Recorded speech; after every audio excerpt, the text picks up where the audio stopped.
There we go. All right. Okay. So for the first question, probably most important question, what made you personally want to become a wedding planner and run your own business? And kind of what's the most fulfilling thing? Yeah, ever since I was a small child, I was would love weddings, going to them when I was a child. Even when I couldn't go to weddings, my parents would like bring home a small piece of wedding cake, and I would be fascinated, like, oh my gosh, I wanted to like hear about the weddings. I couldn't wait till my mom got like the pictures developed back in the day. We didn't have an iPhone, so I would love to see the pictures, the dress, the decor, and weddings have just came a long way, obviously, since then. So I was obsessed as a little girl. Oh yeah. And then since you've been doing this for 24 years, Yes, so big time to have a lot of experiences and clients to work with. yes. What do you feel is like the most important thing to you about being a wedding planner, like quality wise? And then after that, what do you feel is the most important thing you look for when you're working with a client? Yeah. Well, the most important thing is I want to find clients that will trust me and respect me and my decision. Obviously, it's a two-way street. I want them to value what I have to say because obviously I have a lot of experience. It's not my first rodeo. And I can kind of tell initially if they're going to be a good fit. So that's why I offer that consultation. Um, if they're not a good fit, then it's just not going to work out. And that's why I offer that from the get-go. And let's see, what was part two of the question? The second part of your Oh, you question. kind of answered it.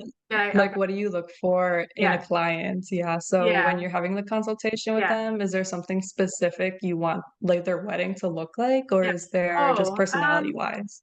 yeah, like I love, obviously, I'm trying to get more into the luxury market. And I've done a lot of luxury weddings, like DIY clients. I've done those in the day, the barn weddings and stuff. It's one day of my life. I'll do it, obviously, because we all got to make money at the end of the day. But those aren't Yeah. really the clients I'm seeking. And I don't get a lot of those weddings. If I do, I'll definitely pass them on to the other team members because they got to start somewhere. My battery's running low. That's weird. But anyhow, yeah, I like the higher end weddings. Awesome. And then I'm gonna jump around on the questions a little bit Yeah, since I know you're talking about the budget. yeah, If you can like disclose kind of the ranges that you've worked with, because I sure. know because I can see the budgets obviously. So Yeah, I see like a little bit of it, but yeah, what's like the lowest end and what's like the highest end that you've done at You're the Bride? yeah. I would say the lowest end budgets are probably about like 35,000 up to 100,000. Most recently, you've seen probably about 60 to 75,000, and those are probably average for our full service clients, about 70,000, which is a nice budget. You can spend some nice money, have a good wedding. But we can go higher. Yeah. And with that conference that I'm going to out in Beverly Hills, we're gonna come back and hopefully get to six figures. So I'm excited But to get yeah, that is bigger exciting. budgets. I saw that. Yeah. Yeah, Exciting. yeah. Okay, and then next, how talking about the relationship between like you and the client versus you and the vendor, Mhm. what's the most important thing you think there is to ensure that there's the mutual trust there? Communication, like I even have it in my contract now. The contract is like 7 pages long and not everybody reads, but I want them to get back to me pretty much within 48 hours. I do have some clients right now that are a little more difficult where they don't get back to me. So then they're out there kind of like floating along. And if I can't keep the communication going, then it's like a breakdown and it just doesn't work. Like I pride myself in getting back to our clients like pretty much same day or next day, and I try to trickle that down to the team members as you know, like if if we're not getting back to them, then they're going to be like, what's going on with Tracie and her team? Why aren't they getting back to me? So I expect that same, you know, work situation that they get back to us. And it's a good relationship if we all can communicate. Yeah, I agree. And then how do you like ensure success like on the wedding day with like at the same time being flexible enough to handle like any last minute changes that weren't communicated Oh versus just yeah. like ensuring overall success of the wedding? Yeah, that happens. Well, we use a software called Aisle Planner, which has been a game changer. I just started using that last April, actually. Prior to that, I used my own internal checklist and just, I don't know, it's in my head, but now that we're growing and trying to add more team members, checklists are everything. The processes are good, but things do happen and brides will forget to tell you things. So you just kind of have to roll out the punches with a smile and make things happen and, do your best because we're all professionals and things have happened. For example, one time I had a bride, this was many moons ago, but she told me like the day of her wedding that a photo booth was coming. And I'm like, oh, okay, well, let me get the floor plan and figure out where we can fit that in on the floor plan. It was a gift that her brother got her and we made it happen. So you just adjust accordingly and don't let the bride see that you're stressed about it. You just make it happen. Yeah, that's great. Yeah. And then for any like weddings that you've done over the years, have like wedding favors been like a big, not necessarily issue, but a big like budget wise, like an expense for brides, or how have Yeah. they like changed over the years? Yeah, like some brides are like, do we really have to have a wedding favor? And I said, no, you don't, but there's a couple ways to look at it. It could be something that's really meaningful to you. You could donate to a charity and we could, get something, say, from the, American Cancer Society. They can make a little card and put it at each place setting, a donation has been made in your honor. Or if there's a favorite candy, like we just had Rebecca and Ethan's wedding, we had a his and hers candy. So those are favorite candies.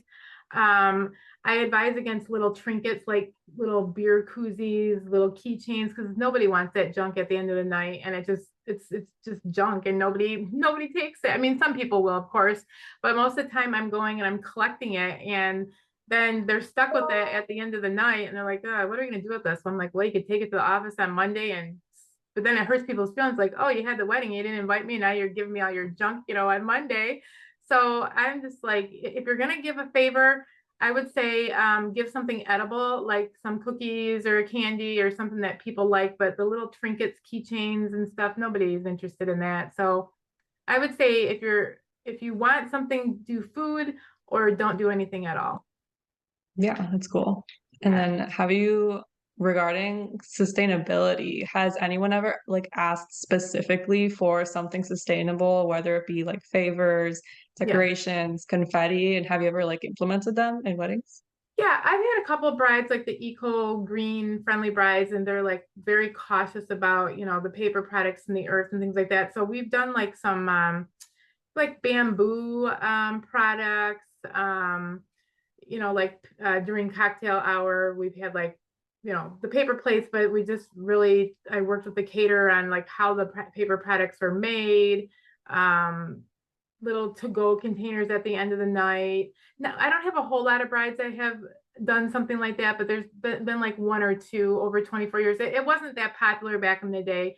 This bride was like, I think it was like a 2017 bride, so it was more recent, and that's even 5 years ago now, but it does happen. So we will take into consideration what their questions are and just talk to the caterer and find out what paper products we can do, or just figure out something, but they have to eat off something, so they're going to have to give a little bit. You just can't hand it to them. I mean, we can pass stuff off on a napkin, obviously, so we could do something like that instead of like a whole plate, with a toothpick and a little bacon wrap or something.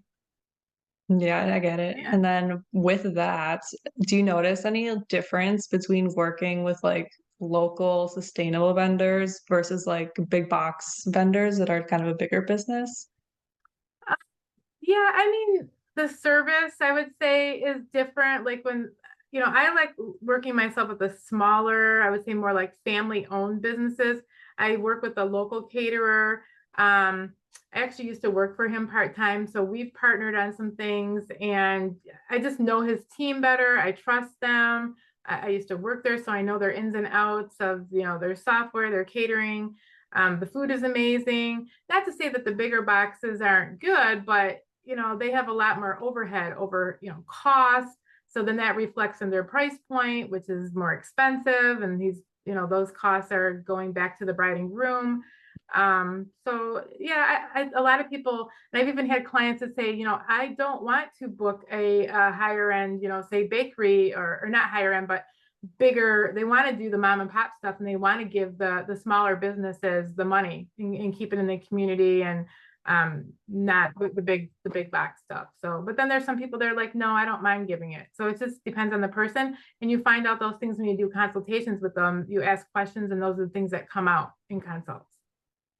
Okay. And then between like the vendor and the planner, does your relationship with them, has it ever affected a wedding like in the end game? Or do you think like their service is their service, regardless of whether they were like a friendly vendor to work with or not? Not really. I mean, I'm not going to recommend people that I've never used before. Now, sometimes couples will be like, oh, I have a friend of a friend that is a caterer. And I'm like, ugh. And then I hear that and I'm like, ugh, but I don't want to offend them. And I'll ask them some key questions, can you get a contract from them? Because yeah, they're a friend of a friend, but have you tried their food? And they assure me, they're gonna be good, yes, yes, yes. But it's also I try to educate them without offending them. And sometimes it'll work out good, and then sometimes it may not be the best situation. And then they're like, God, I wish I would have listened to Tracie and hired somebody, but by then it's too late. So we just have to roll with the punches. And I hate to say I told you so, but I don't ever say that to the client. But sometimes they live with regret and they're like, yeah, I wish I would have not done that. And would have listened to you. But at the end of the day, they're trying to save some money, but you get one wedding day and they should have listened to their hired professional. They're going to put all this money and trust into me. Oh my God, I can't Yeah, imagine. yeah, it was rough. But yeah, kind of on the same like level as that, but have you ever had any clients that they give you like full creative reign, or is there always something that like they want to do, if that Um, makes sense? let's see. Yeah, I mean, we always do. Okay, so you've been involved in that whole design process where we give them a questionnaire to fill out because, we most people kind of have an idea of what they sort of want, but then they might not. So, like in those design questionnaires, it gives us an idea of, what they like is, do they like a walk in the park? Do they like to eat out? So it kind of gives us a little bit idea about them, and through that, we can kind of like hone in and figure out what they want. But some clients are like, yeah, like we don't really know what we want. But then we ask them to put a Pinterest board together. But then some, once we get into the meetings, they're like, yeah, just whatever you think, Tracie. And then I'll give them my ideas. They're like, oh, yeah, I really like that. So I love it when they can kind of give me creative, rights to it because then it's really fun. And I love it when we hit home runs and they're like, oh my God, this was everything that was on my Pinterest board, or it's like satisfying. Or even if it wasn't on their Pinterest board and I come up with my own ideas and they love it, because not very often do people say, no, I hate it. Because you're always nervous, like when you put together like a mood board, or even when I've had other interns. I know I had another intern last year from your same school that had some ideas, and we let our client pick between the two different designs, and she loved both of them. But at the end of the day, she picked the lavender themed bridal shower, and she was just like, oh my God, this is exactly what I want. And then we made it come to life, and it's just so fun to plan these events. So yeah, it's a good time. So, but I do like when I can just do my own thing, but we want to please them too. And every step of the way, we'll kind of ask them, now, is this what you're thinking or not? So, Yeah. What's the most like unique thing that you've ever implemented in a wedding, or something that's like your favorite? gosh, let's see. There's been so many things. Well, I created a styled shoot. I don't know if that would count. I mean, it was like a fake wedding that I've done because I this is kind of funny story, but I was obsessed with keeping up with the Kardashians, and they all went Oh to yeah. Santorini, Greece one time. And I don't know if you're familiar with Santorini, Greece, but it's all the blue rooftops and beautiful water. And I'm like, I have to go there to send my bucket list. So I designed a whole styled shoot based around that. And I'll send you the link after the episode. Well, actually, here's a picture of my wall. I'll show it to you. I can take it down. It's let me see if I can take it down without um hurting my wall. Let me see real quick. If not, yeah, I can't. So here's a picture of it.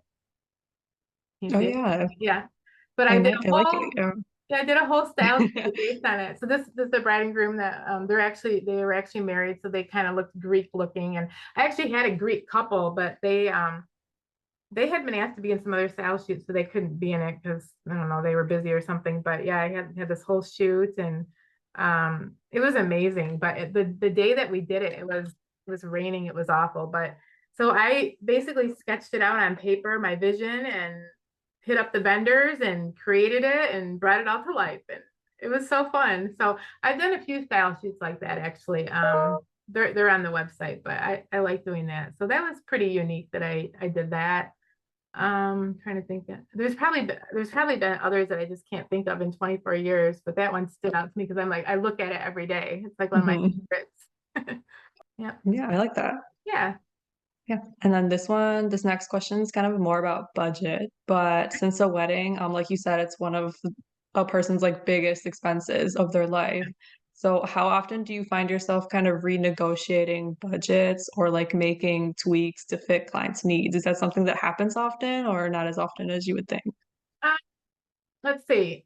A little bit. I know with that last wedding we just finished, she went and talked to her financial planner a little bit. I knew she had the money, and it was her only daughter, and she's like, things that they wanted. And she goes, let me go talk. And then she upped it a little bit, and she was okay with it. So we tweaked it a little bit. She had a little more money to the kitty, so to speak. And then another mother, her wedding, that's the one at the zoo. Her mother started with kind of low, but then she added a little extra to it because having a wedding at the zoo is not cheap. So she knew she was going to have to add more to that one. So it does happen on occasion. And then here's another prime example. I had a wedding. It was an NFL football player. I did his wedding back in 2017. They reached out and they I was quite surprised. They said they only wanted to spend $25,000 on a wedding. And I'm thinking, this guy's like a billionaire. 25, like, wait, what? Yeah. So I quickly had to educate them that that's not a whole lot of money. They're very, even though he's got more money than probably God, like he just like, they're very frugal, and they weren't really being cheap. They just wanted to be like, they wanted a simple wedding. They didn't want it to be over top because they could have had it over the top. And they were going to just have it at a basic banquet hall here in like the Michigan area. And then she kept changing her plans. Well, now we're going to have it at my aunt's house on some property, and we're going to rent a tent. And I'm like, oh, whoa, renting a tent. Everybody's got a misconception that that's just a cheap backyard potluck wedding tent.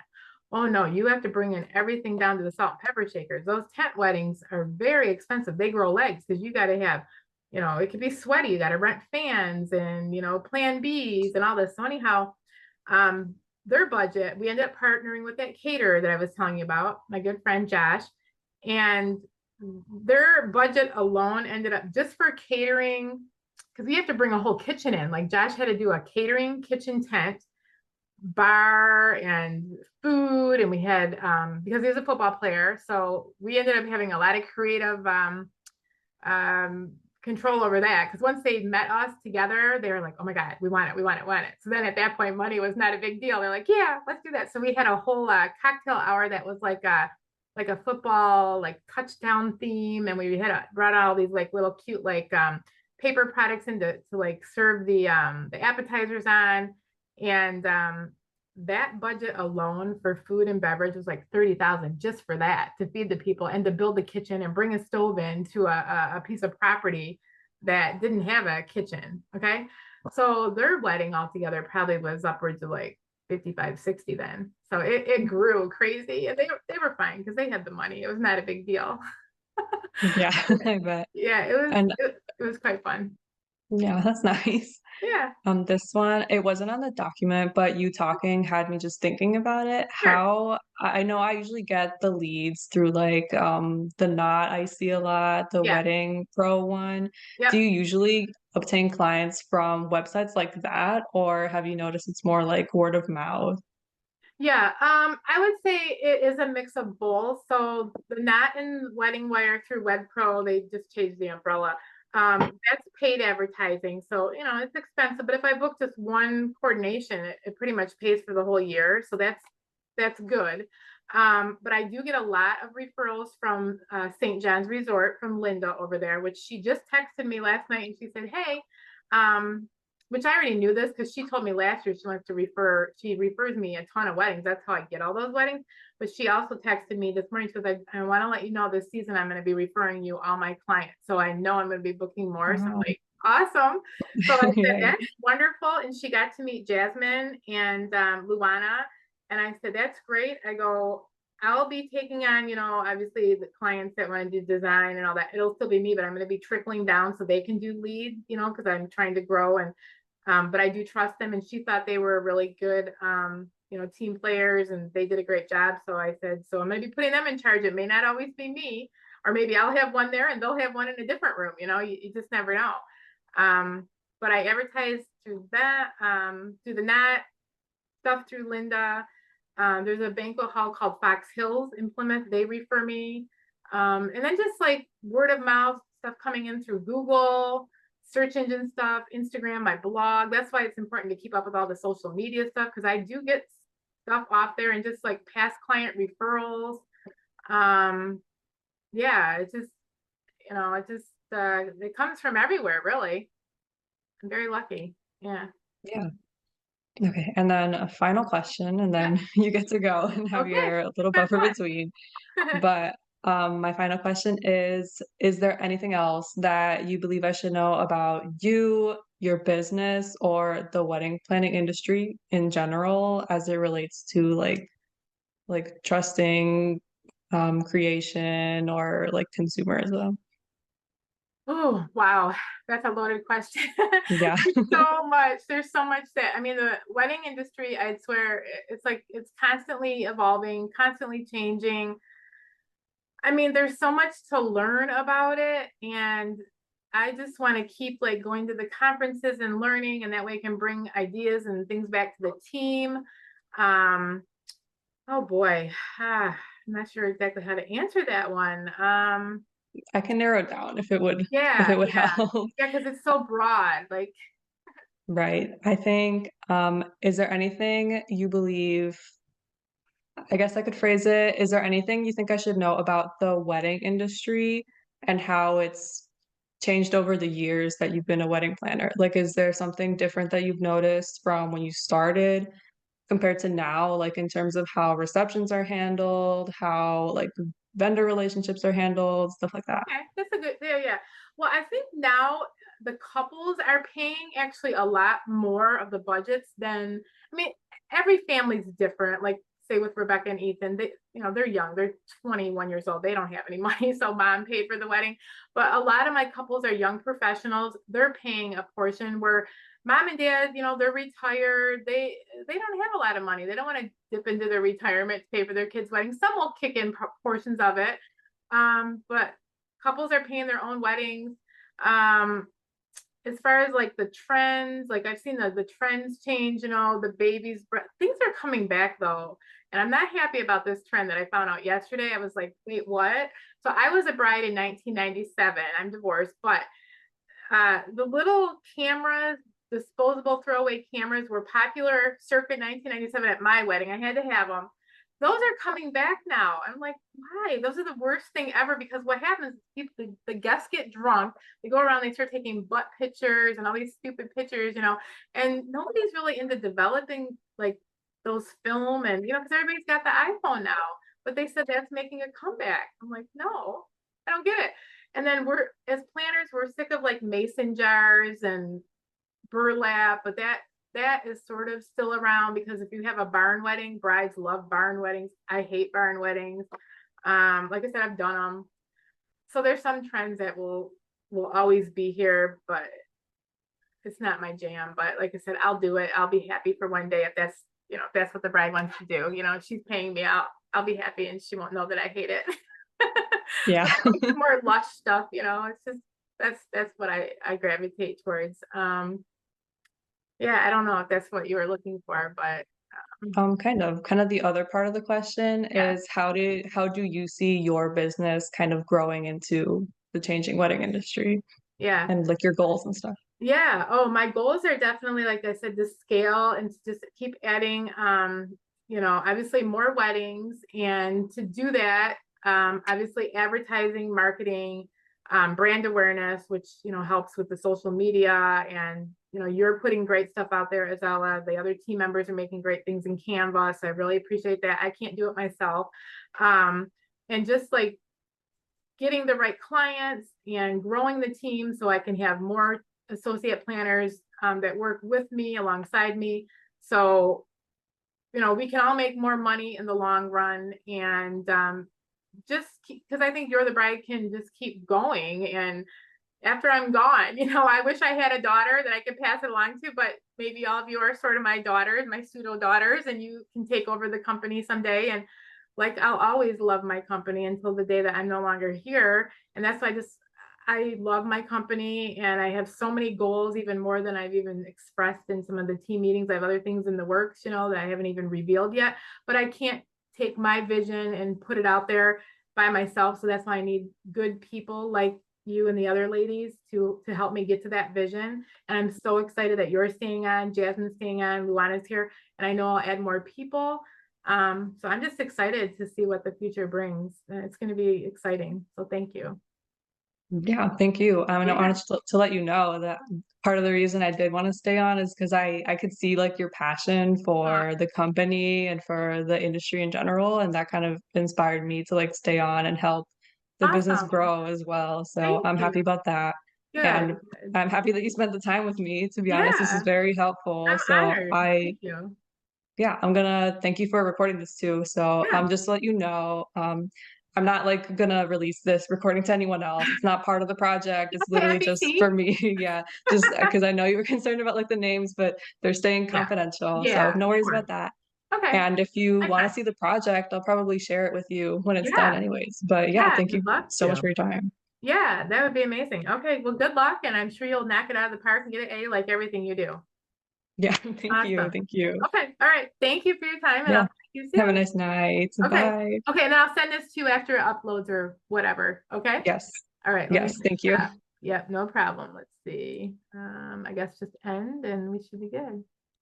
Yeah.